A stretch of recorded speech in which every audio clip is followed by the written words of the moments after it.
Hey guys, I'm gonna be back here with the video, guys. Today we're gonna go ahead and look at my quarterbacks projections for week 1 of the NFL season.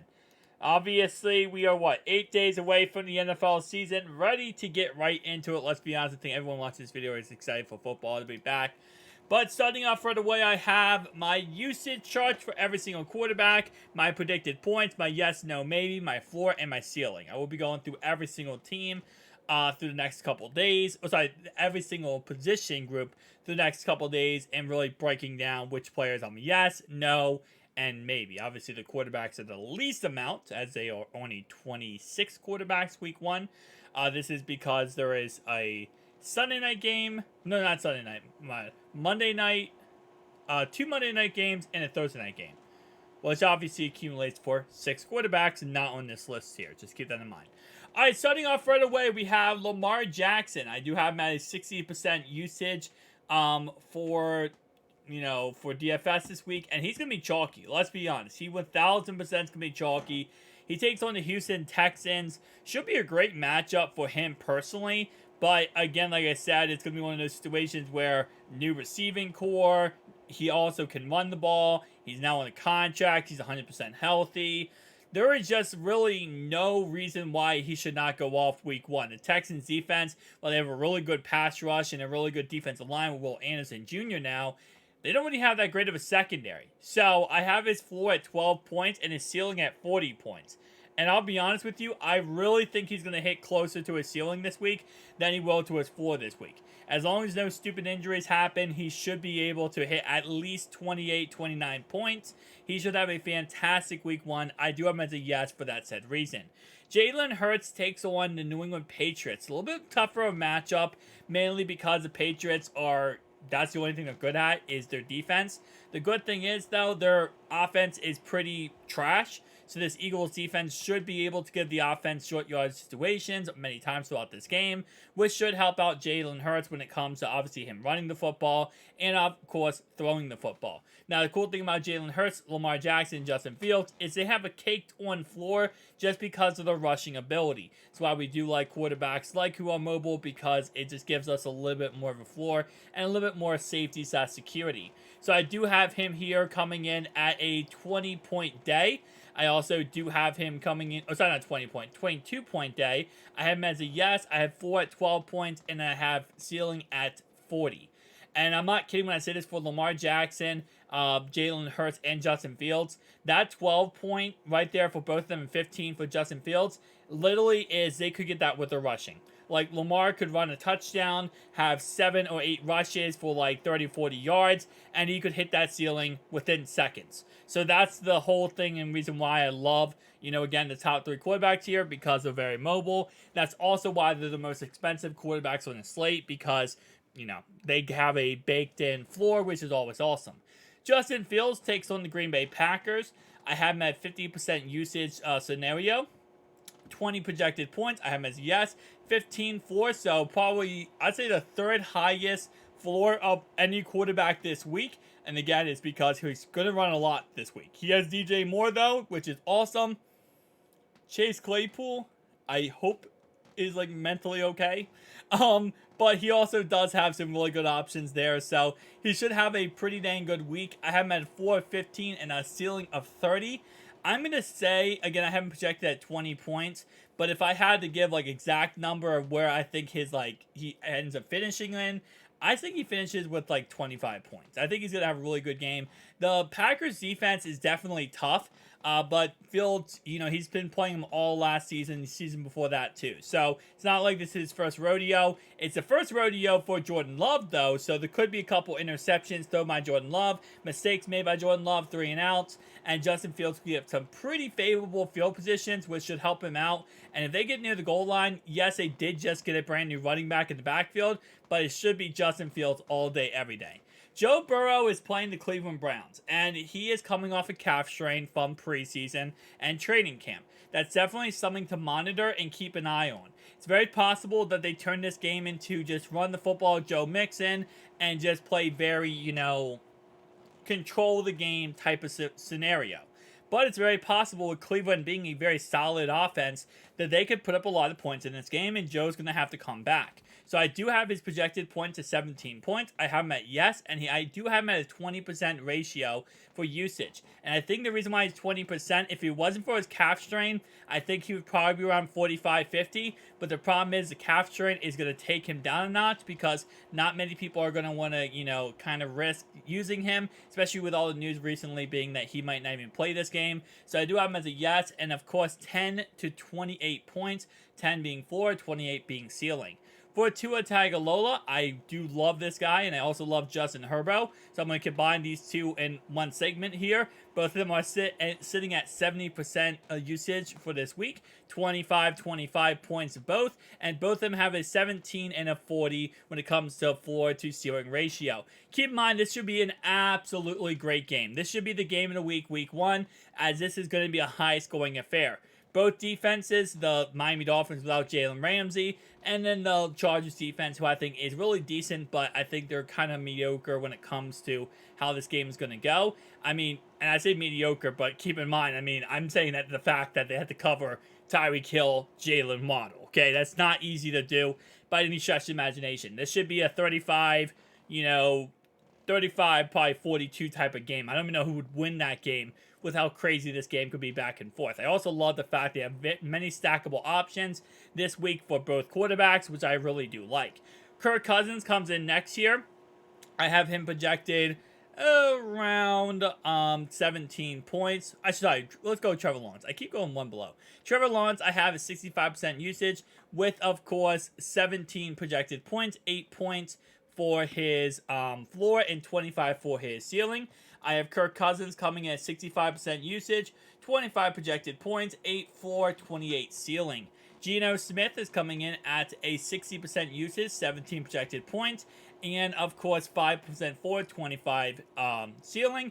And he is our last yes for the quarterbacks. Now the rest of the guys here I either have as no or maybe. Deshaun Watson, I have him as a maybe because, listen, when he played 6 games last year for the Cleveland Browns, he still needs to learn this offense. He didn't look perfect last year, and it might take him a couple weeks to get going in this offense.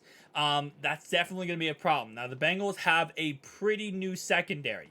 They just drafted DJ Turner in the 2nd round. They also got Poison Ivy. And, of course, they do have new safeties. As Nick Scott is brand new, Dax Hill is the first year ever starting for them. He was a former first-round pick. Just keep that in mind. Jordan Battle is a 3rd-round pick for them this offseason. And, of course, they're going to have to worry about the fact that you have Tyson Anderson, etc. Newer guys, younger guys. Probably the youngest secondary we have seen for the Cincinnati Bengals in a very long time. Now, the reason why I say maybe is because, again, he does have a low usage of 20%.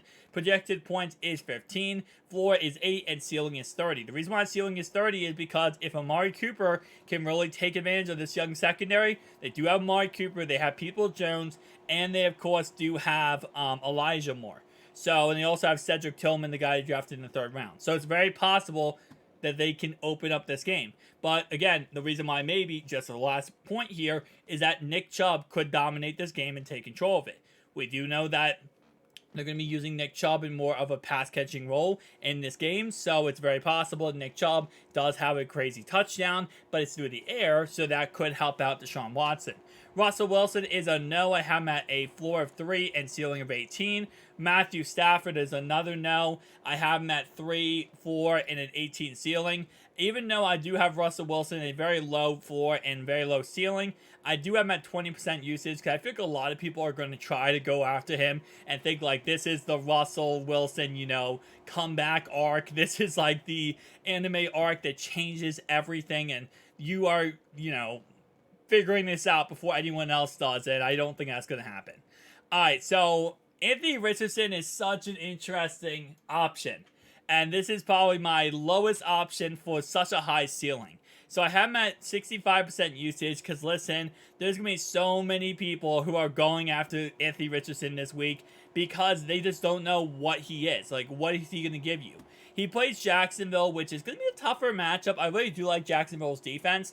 But, again, he could go out there in this game and run the ball I don't know, 17, 18 times, get all the goal line carries himself, and just, absolutely become a point machine in DFS. So that's why I have him as a maybe. I have him projected points at 15 points, and I do have him as a 4 and a ceiling of 30. Because it's very possible he goes out there and gets 3 rushing touchdowns in this game, which of course is going to help him out to get 18 points at a floor right there. If he throws a touchdown and throws some yardage, it could be a really good game. Now, keep in mind, the Colts defense is not that great. They did lose Rodgers this offseason due to gambling. Now, he got suspended for gambling, and the Eagles picked him up. Why do we keep letting the Eagles do this to us, guys?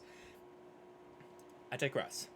Richardson is the biggest question mark of week 1. Bryce Young, I do have him at 20% usage, 13 points projected. No. 4 floor and 16 total. Now, the Ravens, 16 ceiling. The Ravens have a weird secondary because they're injured, okay? Marlon Humphreys probably won't be available for this game. We'll have to keep an eye out on him. If he does play, let me actually double check this real fast with Marlon Humphreys, just so I can get this absolutely correct. Because I know he had foot surgery that he was dealing with. Is he going to be active for this upcoming game? Don't see anything about him in the news here. Let me type in injury real fast and see where he's sitting at with injury. He has to get foot surgery on August 16th. He's expected to miss... Let me see how much time he's expected to miss. Based on what I understand, he's expected to miss the first and second game. Which, okay, so it says expected to miss at least a month, which would put him back around the Bengals game. So, right after the Bengals game, so week 3. Okay, so he's going to be out. That's going to be huge. That's absolutely huge for this upcoming game for CJ Stroud, but I still don't really care too much. The Texans don't really have that many great receivers, and I'm just not really amped to see a rookie who... I'm not going to look at preseason and say, oh yeah, he threw a couple interceptions, he sucks. No, I'm not going to look at that, but still, I'm going to go with no. Brock Purdy, I'm going with no. I need to see what he looks like in this 49ers defense before I go with him. 49ers offense, not defense. What I was thinking about was the Steelers defense is actually pretty solid, so I'm going to go with no. Derek Carr is a maybe. I kind of on the fence about Derek Carr. I don't know. I mean, this is his first time playing with a new team, the Saints. He's playing the Titans. The Titans defense is actually pretty solid. One of the most underrated defenses in the NFL. I'm not sure how I feel about that, so I'm going to go with a maybe. A 4-7, a ceiling of 18. That's kind of how it look. Jimmy G, I'm going to go with a no. Ryan Tannehill is a no. Kenny Pickett's a no. Mac Jones is a heck no. Jordan Love, he's a no, but no, he's a no. I don't like him against the Bears here. I don't think the Bears have that great of a defense, but they have the youngest secondary, or youngest receiving core in the NFL. No receiver they have on the team is over the age of 25, okay? They have a new quarterback. This could just be a game where it's like, hey, listen, Aaron Jones, A.J. Dillon, we're going to rely on you to get this job done and just kind of put Jordan Love in a very safe environment for throwing the football. Desmond Ridder's a no, Baker Mayfield's a no, and Sam Howell is a maybe. That's another situation where, again, it's going to be tough to see how that ends up turning out. Sam Howell is playing the Arizona Cardinals, and Arizona is trying to tank.